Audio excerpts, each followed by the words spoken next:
तुमने कभी नोटिस किया है पानी की बूंदें गोल गोल क्यों होती है? एक स्टील नीडल पानी पर कैसे तैर सकती है? Welcome back to our channel और आज हम सीखेंगे surface tension. Surface tension is the force per unit length acting tangentially along the surface of the liquid which tends to minimize the surface area. और उसका फॉर्मूला है tension equals to force upon length, where F is the force acting on the surface and L is the length over which this force acts। तो चलिए इसे detail में देखते हैं कि ये फोर्स और ये लेंथ किस तरह ली जाती है। यहाँ पर हम दो सिनेरियो सीखेंगे। First one is inside the liquid and second one is at the surface. Inside the liquid क्या होता है, हर एक मॉलिक्यूल एक दूसरे मॉलिक्यूल पर एक इंटरमॉलिक्यूलर फोर्स अप्लाई करता है। यहाँ पर हम डायग्राम में देख भी सकते हैं कि इंटरमॉलिक्यूलर फोर्स अप्लाई हो रहा है क्योंकि ये मॉलिक्यूल पानी के अंदर है या फिर किसी भी लिक्विड के अंदर है। अभी सेम मॉलिक्यूल अगर वाटर सरफेस पर है तो क्या होगा? लेट्स सपोज पानी की सरफेस पर एक मॉलिक्यूल है। अभी इस पर जो भी इंटरमॉलिक्यूलर फोर्स लगेगा वो किन की वजह से लगेगा? जो भी मॉलिक्यूल्स इसके नीचे होंगे, इसके साइड में होंगे, इसी की वजह से लगेगा ना, क्योंकि इसके ऊपर तो कोई मॉलिक्यूल नहीं है। इसी वजह से at the surface potential energy क्या होगी? ज्यादा होगी। या फिर सिंपल वर्ड्स में कहें तो जो भी मॉलिक्यूल्स इस सरफेस वाले मॉलिक्यूल के आसपास होंगे वो उसे नीचे खींचने का प्रयास करेंगे और इसी की वजह से पानी का सरफेस स्ट्रेच्ड इलास्टिक शीट की तरह वर्क करेगा। और इस सरफेस टेंशन की वजह से इस लिक्विड सरफेस पर एक एनर्जी भी होती है, उसे कहते हैं सरफेस एनर्जी,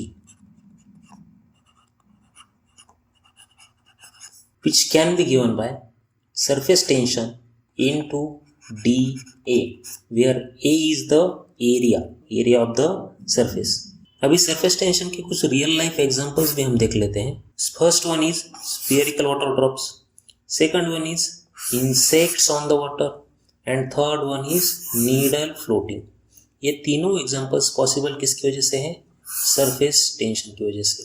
एक चीज नोट कर लो, higher surface tension means stronger surface.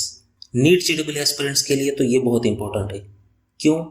क्योंकि हर साल इस टॉपिक पर 1 से 2 क्वेश्चंस तो बनते ही बनते हैं। अभी ये जो सरफेस टेंशन है हमारा कुछ चीजों पर डिपेंड करता है, और वो क्या है चलिए देखते हैं।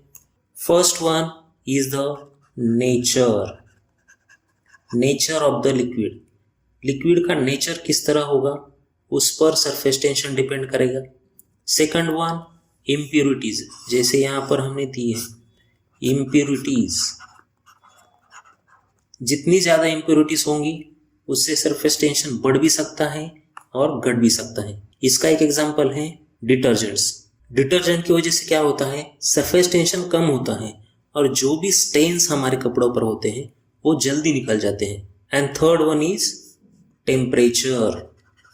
अभी एक चीज आपको पता होगी कि कोई दाग हमारे शर्ट से अगर नहीं निकल रहा तो हम क्या करते हैं, उसे गर्म पानी में उसे धो देते हैं। उससे क्या होता है?